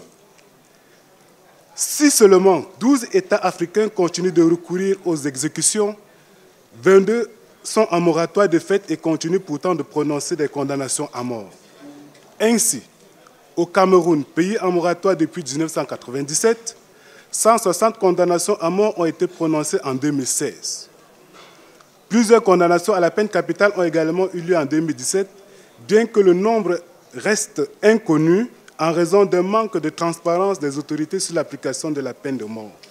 Elles ont été prononcées par des tribunaux militaires à l'encontre des civils dans des procès ne respectant souvent pas les standards minimaux de procès équitables. Au moins 225 personnes se trouvent aujourd'hui dans le couloir de la mort camerounais dans des conditions de vie inhumaines. Leur droit à un traitement digne en détention, tel que défini par les règles de Nelson Mandela, est régulièrement bafoué. Ils sont isolés du reste des détenus, les infrastructures sont insalubres, les normes minimales d'alimentation et d'hygiène ne sont pas respectées. Enfin, la situation de moratoire de fait est par définition instable. Elle n'empêche pas les exécutions de pouvoir reprendre à tout moment et place les condamnés à mort dans une situation d'attente indéfinie. Le Cameroun n'est pas un cas isolé. La plupart des pays africains en moratoire de fait le sont depuis plus de 20 ans et font face à une même pratique de la peine capitale et de la détention contraire au droit international. Nos organisations appellent ces États à officialiser le moratoire sur les exécutions en vue de l'abolition définitive de la peine capitale. Nous appelons également tous ces États à voter en cohérence avec leur situation et donc en faveur de la résolution des Nations Unies pour un moratoire universel sur l'application de la peine de mort en décembre 2018. Nos organisations se tiennent à la disposition des États pour les accompagner vers ces différentes étapes en lien avec les nombreux actes, en lien avec les nombreux auteurs abolitionnistes au niveau de la société civile, des politiques et des institutions nationales et internationales. C'est dans cette optique qu'Ensemble contre la peine de mort organise les congrès mondiaux contre la peine de mort qui réunissent des participants de tous horizons pour dresser des stratégies abolitionnistes communes. Dans ce cadre, nous sommes ravis d'annoncer la tenue du 7e congrès mondial contre la peine de mort qu'Ensemble contre la peine organisera à Bruxelles du 27 février au 1er mars 2019. Nous invitons tous les États africains à prendre part à cet événement majeur. Je vous remercie de votre attention. Merci. Nous avons, avant d'aller à la pause café, une demande de la Commission nationale des droits de l'homme de la République saharaoui. 5 minutes. بسم الله الرحمن الرحيم والصلاة والسلام على أشرف الأنبياء والمرسلين. السيدة الرئيسة، قبل أن أقرأ مداخلتي المكتوبة اسمحي لي بأن أنقل لكم خبر أكيد بأنه غير صار مثل الخبر الذي تقدمت به دولة إثيوبيا، وهو أنه في بداية هذا الأسبوع تم اكتشاف مقبرة جماعية في المناطق الصحراوية، وهذه المقبرة تعود إلى حقبة الاستعمار، استعمار احتلال الدولة المغربية لهذه المنطقة، وهذا أكيد خبر غير صار وأكيد بأنكم لن تصفقوا له. السيدة الرئيسة، المفوضين المحترمين، الحضور الكريم، اسمحوا لي من خلال هذه المداخلة المقتضبة بإطلاعكم على أهم الأنشطة الحقوقية التي قامت بها اللجنة الوطنية الصحراوية لحقوق الإنسان ما بين دورتي لجنتكم الموقرة، وذلك بهدف ترقية وتعزيز حقوق الإنسان والشعوب داخل الجمهورية الصحراوية، وبإفادتكم ولو جزئيا عن حقيقة حالة حقوق الإنسان في الأجزاء المحتلة من الجمهورية الصحراوية. السيدة الرئيس، الحضور الكريم، قامت اللجنة الوطنية الصحراوية لحقوق الإنسان في الفترة المذكورة أعلاه بعدة نشاطات حقوقية، نبرز منها على سبيل المثال الحصر تنظيم دورة تكوينية بمقرها لفائدة أعضائها وممثلين عن جمعيات المجتمع المدني الصحراوي بالتشارك مع الجمعية الدولية للحقوقيين الأمريكيين حول النظام الأممي والإقليمي لحقوق الإنسان واللجان التعاقدية وكيفية إعداد وتحرير التقارير الموازية ودور المؤسسات الوطنية لحقوق الإنسان ومنظمات المجتمع المدني في عملية الرصد والتوثيق وتقديم الشكايات والتقارير الموازية. تنظيم مسابقة للرسم خاصة بالأطفال حول ثقافة حقوق الإنسان والسلام بالتعاون مع وزارة التعليم وبدعم من الحركة الدولية من أجل السلام MPDL، وتمت مشاركة حوالي 2000 طفل. وبمناسبة اليوم الإفريقي لحقوق الطفل، 16 يونيو 2018 نظمت اللجنة الوطنية الصحراوي لحقوق الإنسان بالتعاون مع وزارة الشؤون الاجتماعية وترقية المرأة يوما تحسيسيا بحقوق الطفل بالتركيز على فئة ذوي الاحتياجات الخاصة، وقدمت خلال اليوم التحسيسي محاضرات حول الاتفاقية الإفريقية لحقوق الطفل من طرف مختصين وحقوقيين. سيد الرئيس الحضور الكريم، إن الكلام عن واقع حقوق الإنسان في الأجزاء المحتلة من الجمهورية الصحراوية من طرف المغرب نختصر في عنوان واحد بارز وكبير، وهو احتلال، قوة احتلال.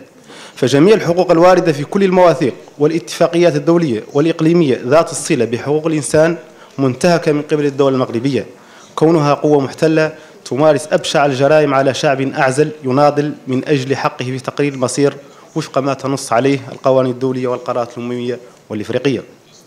السيدة الرئيسة الحضور الكريم، أكيد وكما تعلمون أن حكم المحكمة الأوروبية الصادر في 27 فبراير 2018 والذي يقول بأن لا وجود لسيادة للمغرب على إقليم الصحراء الغربية، وأن جميع ما تقوم به الدولة المغربية من استقلال للثروات الصحراوية يعد غير شرعي، وأن الشعب الوحيد المعني باستقلال ثرواته هو الشعب الصحراوي.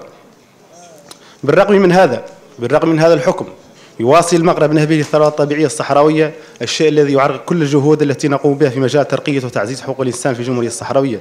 السيدة الرئيس الحضور الكريم، إن حالة حقوق الإنسان في الأراضي المحتلة من إقليم الجمهورية الصحراوية تدعو للقلق، الشيء الذي يؤكد ضرورة تنفيذ مقتضيات القرار التنفيذي قرار المجلس التنفيذي للاتحاد الافريقي 689 الذي يدعو اللجنه الافريقيه لحقوق الانسان والشعوب الى زياره المنطقه من اجل الاطلاع على حقيقه انتهاكات المغربيه لحقوق الانسان والشعوب المرتكبه في حق الشعب الصحراوي. سيدة الرئيسة، السيدات والساده المفوضين الحضور الكريم، اختم هذه المداخله بالقول ان كل المجهودات التي نقوم بها من اجل ترقيه وتعزيز حقوق الانسان والشعوب في الجمهوريه الصحراوية تبقى دون المطلوب ما لم يتمتع الشعب الصحراوي بحقه في تقرير المصير، الحق الضامن للحقوق الأخرى، الحق في الصحة، الحق في التعليم، الحق في الأكل، الحق في السكن.